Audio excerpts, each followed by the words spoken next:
બદલાતા વાતાવરણના કારણે અનેક પાકોને નુકસાન થઈ રહ્યું છે, ત્યારે ગીર સોમનાથ અને ગીર વિસ્તારમાં પ્રખ્યાત કેસર કેરી પર તેની સીધી અસર દેખાઈ રહી છે।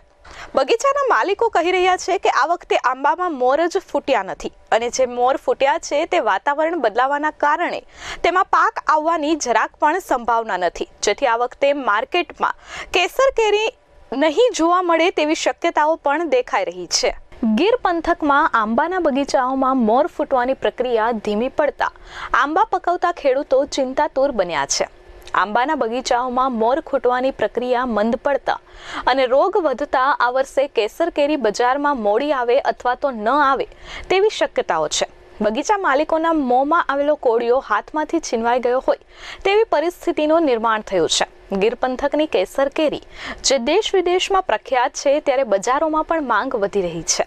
હાલ આ સમયે વાતાવરણ યોગ્ય ન રહેતા અને કમોસમી વરસાદ થતા આંબાવાડીઓમાં મોર ફૂટવાની પ્રક્રિયા અટકી પડી છે અને જીવાતનો ઉપદ્રવ વધતા ખેડૂતોએ નુકસાન થવાની ભીતિ સતાઈ રહી છે। ગીર સોમનાથનો ખેડૂત છું। અત્યારે આંબા 1 થી 1.5 મહિનો લેટ છે। વાતાવરણને કારણે કેરી પણ મોડી છે। અત્યારે નાની કેરી હોવી જોઈએ એની જગ્યાએ મોર છે, કેમ કે ઝાકળ આવ્યું નથી એટલે કોઈ કેરીનું બંધારણ થયું નથી।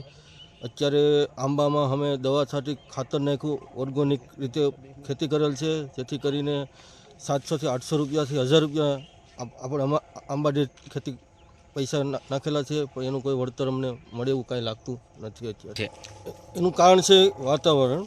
અત્યારે 700 થી 800 રૂપિયા કિલોના ભાવ માર્કેટમાં બોલે છે ખાખડીના।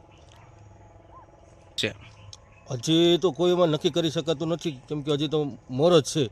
હજી આનું કંઈ બંધારણ થાય, વાતાવરણ અનુલક્ષી આવે તો કેરી થઈ શકે, બાકી તો 25% કેરી થવી પણ મુશ્કેલી છે। અત્યારે આ વખતે કેરીના બાગાયત જે તમે અત્યારે તમારી પાછળ જુઓ છો કે કેરીના ઝાડ છે, એમાં અત્યારે તમને મોર દેખાય છે।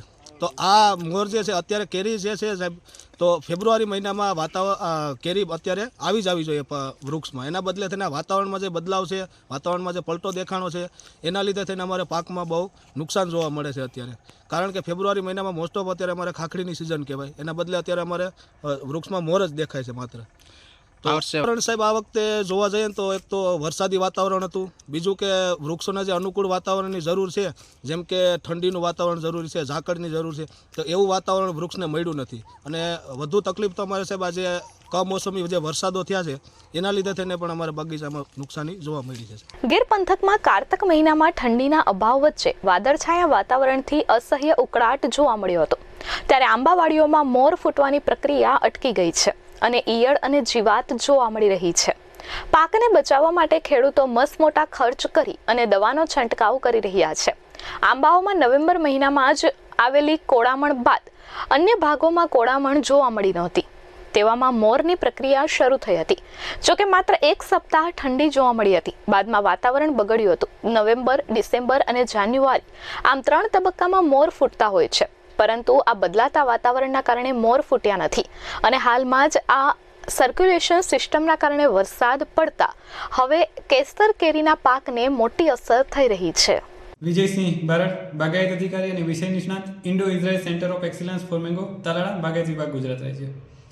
કેસર કેરીની વાત કરવામાં આવે તો જે ફ્લાવરિંગ છે એ જનરલી દર વર્ષે 15મી નવેમ્બરથી લઈ અને 15 જાન્યુઆરી સુધીમાં ફ્લાવરિંગ છે આવી જતું હોય છે, પરંતુ આ વખતે ફ્લાવરિંગ છે એ 3 થી 4 ફેઝમાં આવેલું છે। ડિસેમ્બરમાં આવેલું છે, જાન્યુઆરીમાં પણ આવેલું છે અને અત્યારે ફેબ્રુઆરી મહિનામાં પણ ફ્લાવરિંગ ચાલુ છે। હાલ 70 થી 80% વિસ્તારમાં છે એ ફ્લાવરિંગ આવી ગયેલું છે। હજી પણ આ તાપમાન છે એમાં વધારે ફ્લાવરિંગ આવવાની શક્યતાઓ છે। બાકીનો જે વિસ્તાર છે એમાં પણ આ મહિનામાં ફ્લાવરિંગ છે એ આવી જશે। ખાસ કરીને જે લેટ થયું છે અથવા 3 થી 4 ફેઝમાં જે ફ્લાવરિંગ થયું છે એની પાછળનું મુખ્ય કારણ એ છે કે જે ડિસેમ્બર અને જાન્યુઆરી મહિનામાં ઠંડી પડવી જોઈએ, રાત્રિનું તાપમાન જે 15 ડિગ્રીની આસપાસ અને દિવસનું તાપમાન છે એ 25 ડિગ્રીની આસપાસ થવું જોઈએ, એ તાપમાનના રેશિયામાં ત્રુટિ પડવાને કારણે, એ તાપમાનનો રેશિયો જળવાણું ન હોવાને કારણે આ જે સિઝન છે એ લેટ ગઈ છે અને આના કારણે માર્કેટમાં કેરી પણ છે એ 15 થી 20 દિવસ દર વર્ષ કરતાં મોડી આવશે।